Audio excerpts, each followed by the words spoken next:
Good morning. Welcome to Caffeinate Your Career. Today's topic, when is it time to leave your job? I'm your host, the career coach with the most, Jason Hopper. With me today is the sensational Senior Director of Career Financial Services and my co-host, Miss Allison Harding. Allison, welcome everybody. to Caffeinate Your Career. Thank you. And I'm checking to see if we are live. LinkedIn's kind of going weird. This goes on almost every week. It does. I know. So, Allison, you chose this topic. Yes, I did. And why did you choose this topic? Well, today, folks, is going to be my last Caffeinate Your Career because as of Friday, I am retired. Allison is leaving us to spend more time with Family. the grandkids. And Yeah. grandkids, yeah. So, we are live. So let's get into reasons why people may want to leave their job. Yours was pretty easy and straightforward. I mean, you've been here for how long? 13 years? Was that right? Almost 17. 17 years. Yes. Wow. I was on the board, and then I volunteered, and then I was hired part-time, and then I went full-time. So over the period of time, it's been a while. Yes, it's been a while. So, but your situation might not be the same. So let's talk about, first of all, a Gallup poll found that 85% of people that they talk to do not like their job. And that's a big, big number, right? It really is. And one of the challenges is that people stay in a job they no longer like, and then they're not as good at it as they had been at one time because they no longer liked it. One time, you may have liked it. There may be, and we're going to talk about some of them, many changes made, and you're not adapting to it, or you don't like the changes, or you don't agree with them, but you stay. Sometimes it's because you don't like change, and sometimes it's because of the salary, and sometimes it's because you're lazy. I was pulling no punches right there. It's like, you're just lazy. Get up off your butt and go do a job search for some. That's a very important point, Allison. Let's start with the why. It could be you're correct. You've been in the position for a while, and it's just you got stagnated. I mean, that happens sometimes because time moves fast. It really does. I mean, you've been here 17 years. Has it felt like it's been 17 years? It really hasn't. And everybody asks all sorts of questions when you're going to retire. And I'm not like leaving and going somewhere else. I literally really am retiring. And in doing that, people ask you why. And it's just that it's time. It's time for me to move on. But every day that I've gotten up during the week to come to work, I've enjoyed it. There's not one morning that I got up. Well, there's mornings that you're going to have a bad day because you know something's going to happen. But every day, I've never felt like, oh, why do I have to go in? I love that so much because, people are like, if people are like, it's like Sunday night and you get to, Yes. Tomorrow's Monday, I got to go to work. Get another job. If that's your attitude Sunday night and you're dreading getting up and going to work Monday morning, probably time to start looking for something else. Yeah, you're so right. I hit oh my God, it's Monday, and and it's so funny. I know in my head, okay, I've got a client at this time and this time and this time. I mean, I'm gonna be getting busy today, and that's like more than anything, I love like talking to clients and those are listening great to their stories. days, and when they all show up and you're moving, you're seeing progression. But in my last company, and everybody knows I worked for a company for a long time, and there were lots of changes. At the end, I got laid off, and I was upset that I got laid off. Everybody is, but I was also thrilled. I didn't like getting up and going to work anymore. Mm-hmm. It was no longer fun. And there were so many changes. I mean, I got hired by a group, and they left. They were ousted. I don't know what happened. But anyways, the change in management wasn't fun. It wasn't healthy or good. Or I didn't love being there every day. And I stayed because of the money. It was close to home. Right. It's what I'd done for 18 years. All these, I was comfortable. We were still successful. All those things made me stay, but did I get up and like it every day?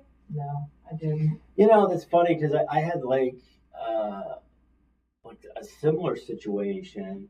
My last job in staffing, I'd lost my job, and then I interviewed with the state, Mm-hmm.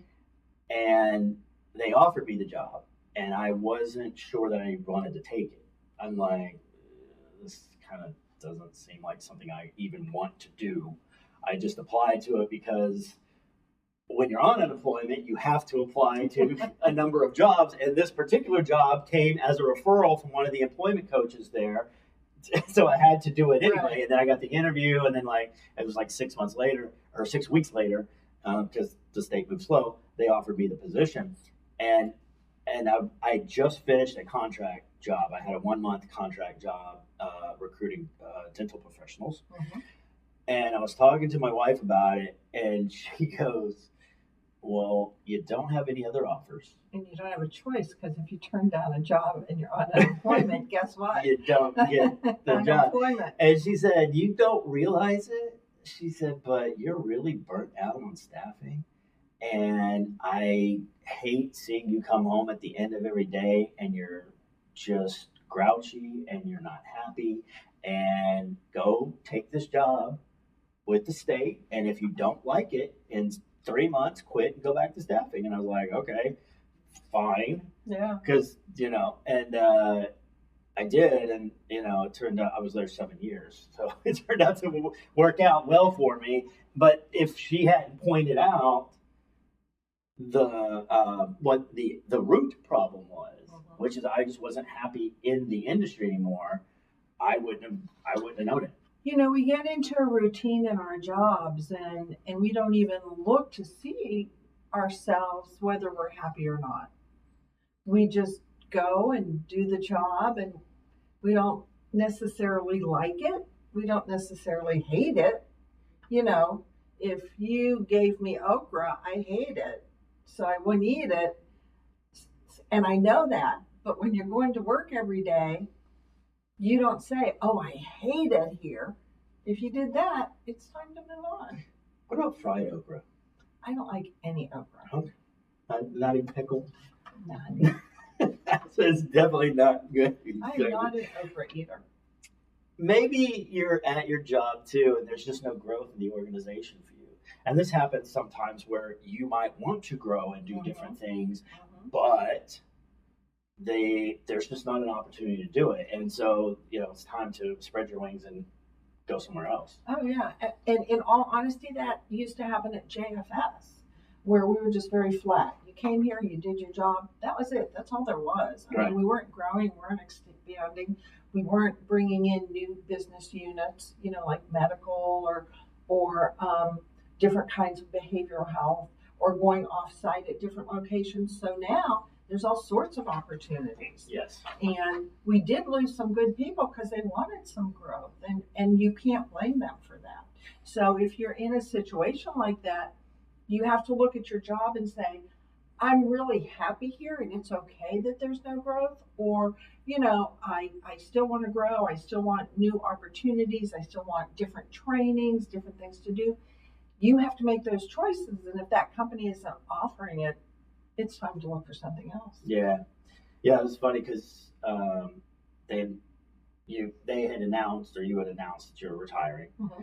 And somebody had said, it's an acquaintance of mine, and said, oh, so are you going to be the new director? I'm like, no, I'm not. I don't want that job. If you offered me the job, I'd be like, I don't think so. Even though there's room for growth, I sure don't want that job. Like continuing to be a career coach, but let's add a lot of extra meetings to you. No. I already don't like meetings. So to me, there's lots of budgeting. I don't think you like numbers. I can't do, I don't math. So it's not the job for me. And I like what I do. So, So you have to know who you are. And that's exactly what Jason is just saying. He likes what he's doing right now. when he wants change, we can make some changes. He wanted different responsibilities. We helped him create different responsibilities that I think he's still enjoying. It might be time for me to move. Calculate your career, Yes. mock interviewing. Right. I mean, there's different things you can do without necessarily moving up in the world. It's just like, but you're still gaining responsibilities and changes. That's correct. And there's like, you do something different and it's exciting and fun until it's not. And then it's just like, all right, let's do something else. What else can we do? Right. But like, but that's a great point. Is like, I think too, there's enough growth. Like if I wanted to do something else, I probably could. Or even if I like, and I've made no secret about this at all. It's like, if I decide I'm going to leave here, I already have an exit plan. I know the first 4 people I'm calling walking out the door. Like I'm good at what I do. He's not leaving. I'm not leaving. No, I'm not leaving. I'm not. I do enjoy working here. And I think that your replacement is going to work out fine, especially as far as I'm concerned. And I made no. Well, no, so Jill took and a you've photo. seen her if you've watched the show. Jill's been on Caffeinate Your Career a few times. Is going to be the new director of Career and Financial Services. And I told her, we were talking about who might be replacing you, and I'm like, well, depending on who it is, will determine whether or not I stay, because there are some people I just will not work for. And Jill's like, I kind of feel the same. I'm like, yeah. I was like, I thought, like, you might be a good fit for the position. And I'm like, no, Jill's already retired once. She's trying to get out. And I said, but if you did become the new director, I was like, I would totally enjoy working for you because I like and respect you and what you do. And she's like, oh, well, thank you. But I don't know. I don't think so. But crazier things have happened. And next thing I know, it's being announced that Jill is the new director of this department. I'm like, well, I didn't see that one coming. That was a curveball, for sure. Maybe you get bored. You've done your job for so long, and you're bored in doing it. And sometimes when that happens and you get bored, you start to ruminate, and then you start to kind of get sad and depressed. So I think you might get sad. But I also think that when you get bored, you have to talk to your managers or people around you, decision makers, to help create programs. I think if we just did one-on-one coaching 8 hours a day, we would get bored. I'm already bored. Believe that. Well. So I know he can say anything he wants. He knows that. This is my last week.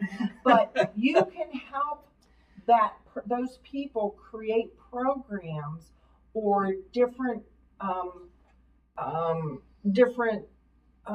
things that you can do in the job. So, for example, I know that everybody. I believe in our department, and there's 6 of us, that you have to have variety. Mm-hmm. And if you don't have variety and you just come in and do the same thing day after day after day, you have to get bored.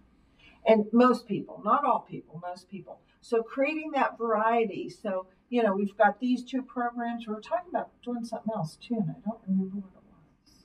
Do you know what it was? No. Was I involved in it? Yeah, maybe. Maybe not. If I wasn't involved, I'd maybe doing something else. No. So with doing the things that we're doing, we try and create that variety so that you don't come in and say, oh, I've got 5 people to talk to today. You can come in and say, I've got 5 people to talk to today. It's a great day because tomorrow I'm going to be doing this, and this. Yeah, that's right. Like I think if you get bored, I think it's imperative that you get creative. Yes. What can you do to make something more exciting? Yes. And it might just be like, you creating a port to track different data points on something. Oh, absolutely. Right? Absolutely. Which can be fun if you like data. I like data because it's fact. It's hard. This is what it is. And there's some things that I track that are just for me because I'm looking for trends in what clients are doing and how they're behaving. Right. And it's been interesting since I've started it last year. And with Jason, I forgot the other thing you do a lot of is he's like our LinkedIn guru. He truly is. And so he does a lot of LinkedIn um, trainings for other for clients of other people and all sorts of other things. So I mean, again, it's that variety that to me is so important. I'm just like, because I was in here and I was like, and I'm like going over the notes and things, and Brenda's like, I have a question real quick. And I'm like, what? She goes, well, LinkedIn. All right, let's go. She said, no, I know you're busy. No, let's do it right now. Because I will talk about LinkedIn all day. And I got her sorted out so to get her a new profile picture, a banner pic. We're getting Butnick in shape today on LinkedIn. Me too. Oh, you have to get me in shape on LinkedIn. All right. That's enough out of you, Harding. Hostile work environment. You know, it's interesting. Here's one of the reasons, and again, I'm happy where I am. And one of the reasons is because of the organization itself, and the people that are in it. Because we're really lucky. We did an episode of Caffeinate Your Career, like how to recognize toxic employees in a toxic work environment. And as I was doing the research for that particular episode, I was like, pretty much, oh my gosh, that's that person. Oh, yeah, that happened where I work. Like, not here. Not here. No, not here. But like, yeah, what I kind of discovered was this is the only place that I've worked that hasn't been toxic. I just assumed that because my professional career started in staffing. And you know how staffing is. It can be super competitive, cutthroat at some places. I worked at a boiler room once. I mean, it was bad. I just assumed that this is how work is. Mm-hmm. You know, go to the state. That guy's just clearly gaslighting and starting trouble. Why is he still working here? Oh, it's just how work is. I just assumed that's how work is. And when you're in a toxic environment, not only does your mental health suffer, but so can your physical health. I was at one staffing company. I was physically ill every morning before I went into work. Like, and I was like, I should maybe, at the time, I was like, I should find something else to do. Yeah, I think the environment is really, really important. And you can be mentally and or physically ill if it's a hostile environment.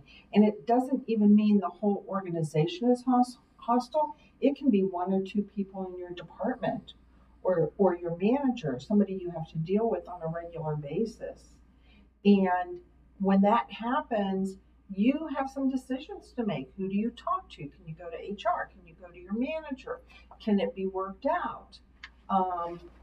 How can you make it better? And if it can't get better and you're going in every day feeling like, oh, I hate this, that's when it might be time for you to consider looking for another job. Or even in that organization, if it's a big organization, you might be able to work in a different department where that person isn't going to be. Yeah, this was a small staffing agency. We only had like 3 offices, 2 people per office, 1 regional manager, right? There wasn't there was no growth. And really what happened was, again, it's an office of 2 people and one receptionist. And I showed up, but I pretty much stopped working. Like, and when it's an office of 2 people, it's pretty obvious who's not recruiting in the office. And so they ended up finally terminating me. And, and again, nobody likes to get terminated, but it was a really good thing for me, like physically and mentally. And of course I found another job fairly quickly after that. But because if you're a recruiter, you know other recruiters. So I have a suggestion. Don't wait until you're going to be terminated. No. Do it beforehand. No. Just because it's better for you. And start a stealth search. Yeah, start something and just go for it. But I think I've always been except for my last job, which wasn't even a hostile environment. It's just, it wasn't fun anymore. But I mean, I had been a school teacher, loved that, loved the school, the teachers, the principals, everybody, students. I had a great time. And then from that, I went into staffing, and my first 15, 16 years were awesome. And so that's next on the list. There's change in leadership. You had change in management, and you had a boss, not a leader.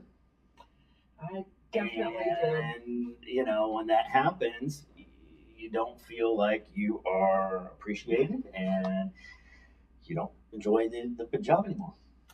Yeah, I think when you have a good manager who's a good leader, they can encourage you and they can assist you in being happy. And if you have a boss that says, do this, do that, do this, and you're struggling and they can't recognize that and just pound on you, that's not a happy place. Well, right. And, you know, but that's that boss leader, I'm not happy. That mentality. Well, it was interesting. So our son is going to be he'll be in 7th grade next year, and he's doing football. And so I took him to practice, the very first practice that I took him to.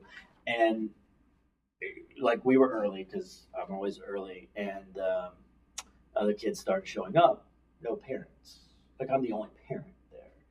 And I'm like, I don't want to just leave because I'm going to be awkward. And also, too, I wanted to stick around to make sure that the coaches were going to be uplifting to the kids versus in your face. And why didn't you do that? Right. And being a coach myself, I kind of questioned not the technique, because I don't know I understand enough of football that, you know, I understand the game, but I don't like the game itself.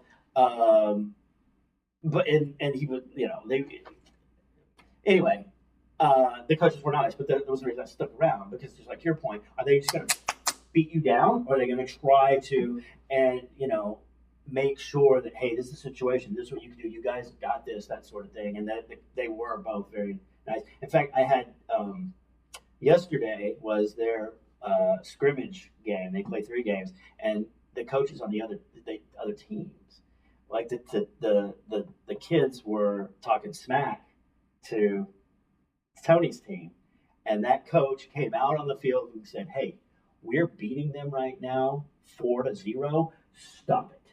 And they turned around and walked back off the field, and those kids did stop talking smack. Like, that's a leader. That's a leader, right? Because I mean, even though he told them what to do, he saw something wrong. The behavior was wrong, and he fixed it. And so, and everybody is happy for it. Yeah, I mean, it was the right thing to do. Learns from it. Because our kids were getting just destroyed. They did not have a good day. I think if your immediate supervisor is doing something out of line or perhaps shady, it's always a good idea to talk to human resources, try to get resolved. You know, and this is also coming up, it's the next thing, it's like you are not aligned with your boss or supervisor or even the company itself. The question then becomes, can you become aligned again with the company or your boss? Or, you know, you're talking about a boss versus leader. If you are, and this, we're all over the place on the notes today. Sure. We are. We're not keeping it in any order. But like that was one of the other things was burnout. Like, burnout occurs when you are taking on too many things and assignments, and you're neglecting yourself, your friends, your family, and your self-care.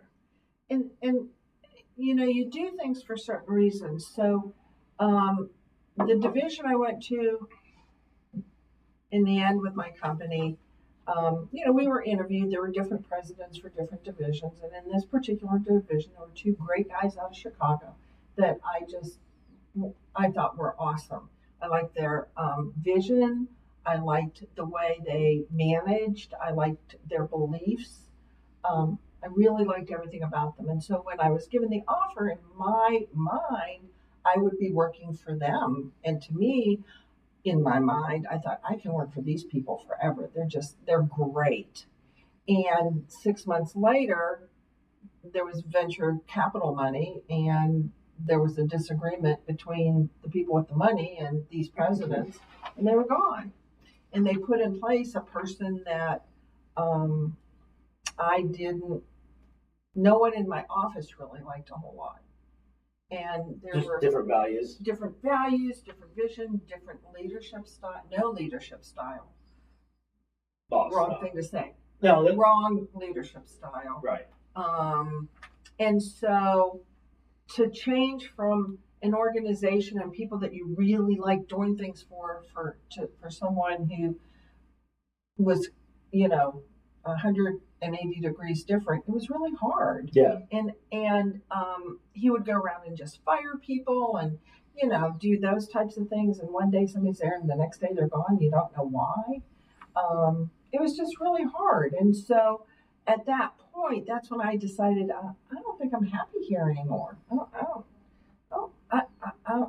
And in the end, my whole division got laid off. So, that was his style.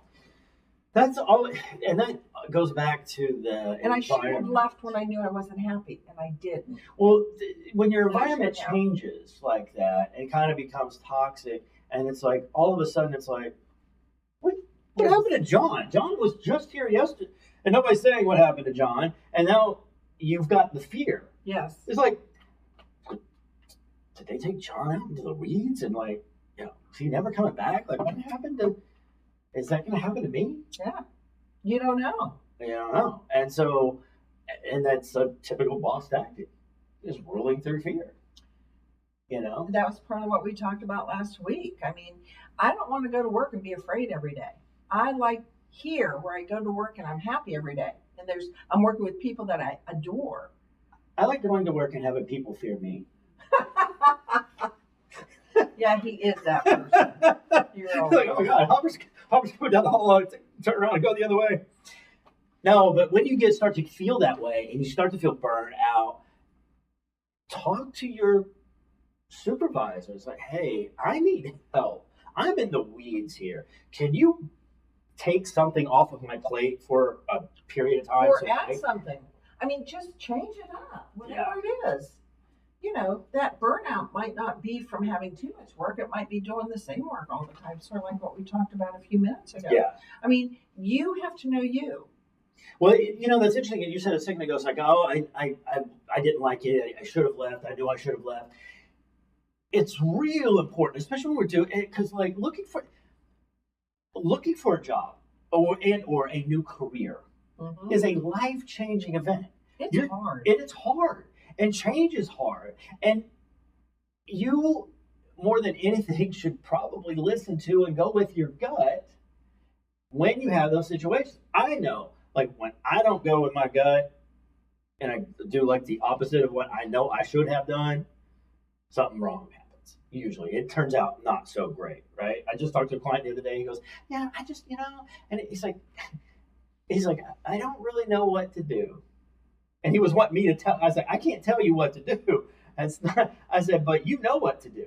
I said, look, do a really honest gut check, and you know what to do. There's your answer. It is, and I think this year especially, and I'm not sure why, we are getting more clients in who are working and want to make a change than I think ever before. It's just that time, like pretty much.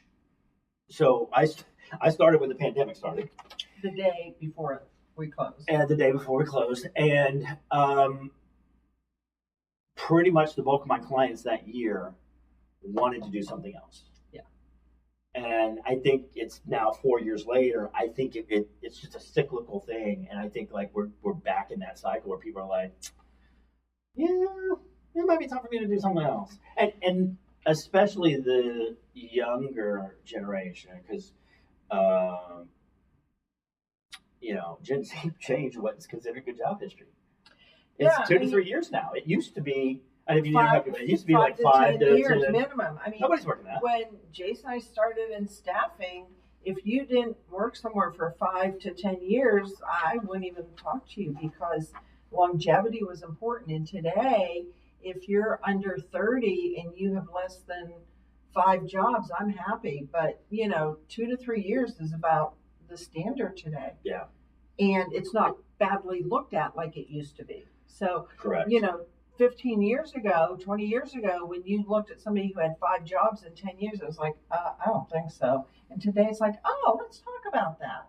Well, also, too, I think that because of the pandemic, the other thing that has changed is gaps in work history are not viewed as negatively. I know being a recruiter, if I was like, you haven't worked in 2 years, there's something wrong with you. I just throw the resume. Right. But now it's like, okay. And so I think it's important to account for that time on your resume. LinkedIn actually has a career break tab that you can add in there. Really? And there's a drop down and you say what you're doing, studying school or whatever, right? And they've made it super easy. It's one of those things where career breaks now are a little bit more normalized than they had been in the past. But I do have to say, you can have those career breaks, but you also have to have representation and a reason why. So oftentimes, especially today, not so much in the past, but people are taking care of their older parents. Yeah. So they're being caretakers for parents who need it, who are either still at home and don't have the ability to have outside help come in. And so there's more of that going on. Also, when you're doing that, I think you still have to continue learning. I think even though you're home doing caretaking, you can still take classes and you can still do Excel or Word or upskill or get your project management certification. I mean, there's all sorts of things that you can be doing. And if I talk to somebody and they say, I've been home for 2 years, I've been taking care of my mom, but I also did this, and this, it's like, oh, that's great. Tell me about that. How'd you do it? Why? Blah, blah, blah. Yeah, it's the employers want you to be active. Exactly. You can take a career break, that's fine, but what are you doing on the break? Yeah, I don't want you watching TV eating bonbons. Just sitting around the house, right? Because sooner or later when you sit around the house, you're actually sitting around the house. He's so bad. All right, I want to talk real quick about a few reminders about work. Getting a paycheck is not an exchange for happiness. It's not. You're there 8 hours a day. You should kind of enjoy your job a little bit. We talk about Mondays. Some Mondays are going to be bad, but, again, if you're just dreading waking up and getting up and going to work on Sunday night, you might want to think about another job. Constant anxiety and stress will be an overall damage to your health. Yeah. A lot of what we do today in our careers, we have to like what we're doing. We have to, because your health is of the utmost importance. And as you mature and get old, when you're a kid, you're indestructible. Yeah. But as you get more mature and get older, anxiety, stress, depression, being unhappy, being sad, all those things affect you. You'll either undereat or overeat. You'll yell at people or you won't talk to people. You'll be overly anxious around people or you'll just stay away. All sorts of things happen. And so that's why your happiness from 8 to 5 is equally as important as your happiness the rest of the time. Man, you make adulting sound terrible. It's not terrible. It's just that you can manage it. Yeah. And as long as you can manage it and you do and don't ignore it, for I don't know how long, probably 8 months that I was working in an environment I didn't like and didn't want to get up in the morning and stayed because of the money. And I was miserable. So you're also making other people miserable. When your wife told you you're not happy and you're like, huh? That's because you were making her unhappy. So somebody had the ability and the strength to be able to say, try something else. Let's do this and let's do this together. So you do have people you can work with that can help you. And if you want to look for another job or consider it, you should come to JFS. Yes, give us a call at 972-437-9950, extension 379.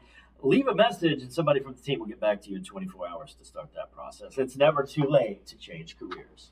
It really isn't. And your happiness is really important. That's right. Happiness is not a luxury at work. It's a right. Correct. Allison, we're getting close to time, so I want to. This is your last episode for now. We're gonna have you come back as a guest at some point. What was your favorite or one of your favorite episodes that we did of Caffeinate Your Career? So there were a couple. We did one on change, and I liked that one. The last one we did was, are you a boss or are you a leader? And I really liked that one. One of the reasons is it really made me look at myself and say, what was I over the past 15 years as a senior director? And was I bossy? Was I a leader? Did I motivate?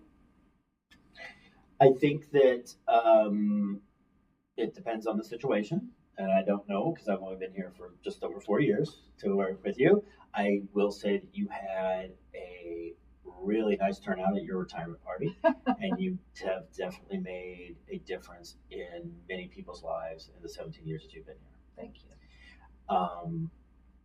I don't think I have I can't remember. I remember we did the last episode, but you tell me what the one was before that. I don't even know. I remember funny things that happened. Like, I think it was the first time it was just me and you doing the live stream, and I'm telling a story, and in the middle of it, I said a curse word. I didn't drop an F-bomb or anything, but I said shit. And I just did again. And I realized at the time, I'm like, I just cursed on the live stream, and I just kind of froze, and you're like, forget it, keep going. And I'm like, okay. And I continued the story. And then at like the end of it, I just kind of made a joke of it, right? And that was pretty funny. And then like, I remember what we did and I now ask you every single time because we were in the middle of the live stream and we weren't in this room, we were in a different room. And your phone started ringing and it went off, and it wasn't like right here. It was all the way across the room, and I had to get up and go get it and turn it off. That day we too. did. Yeah. And we had like a guest in the middle of this thing, and her phone is going off. And that was also pretty funny. I also thought what was funny is I don't know where you were, but like it was me and you. It was just recently too, like a few months ago, and I was like, started the show, and I was like, with me today is, I don't know where Allison is, and then you just popped in and like, sorry, I'm late, and like that was pretty funny too. I think that it's those. Yeah, a couple of weeks ago we were laughing just as you were trying, and we couldn't stop. I forgot what you said, but you got me started laughing, and then I couldn't stop laughing, and it's like time to start this thing, and I sit down, and I'd stopped laughing enough to sit down, and then I sat down and started laughing again. It's just like, because you never know what's going to happen when you go live, and it's just We've been funny. doing this for about a year and a half. 2 years. We've been doing this for 2 years. You've done this for a while. So there's been a lot of different episodes, and when you're doing things live, you don't know and if you have a guest, you really don't know what's going to come out of their mouth. And sometimes it's like, oh my gosh, how do we take it from here? What are we going to do? What's next, right? Yeah, it's been fun. It really has been fun. And what's the new format going to be? Well, that's a good question, Allison. So coming up, starting next month, we will have next month is next week. By the way. Yes, next week. Next week when Allison is not here, we're going to have a guest host throughout the entire month. We're going to have Jim Warner here. Jim is used to own a staffing agency. He did. So he has a lot of knowledge about job search. He is a friend of JFS and has become one of my friends. And Jim will be here to talk about cover letters. Okay. Oh, that's a good one. Creating how we're going to create them. And so look forward to Jim next week. Allison, it's been a pleasure, and I love you so much. I love being here, and I love my team, and I love you. Thank And you. it's been, all of you also. Thank you for watching us. We get a lot of looks now, and we appreciate that so much. So thank you to all of you. And Jason has become one of my dearest friends, and Thank you. it's going to continue. All right. We'll see y'all next week with you. Bye. Bye. Thank you.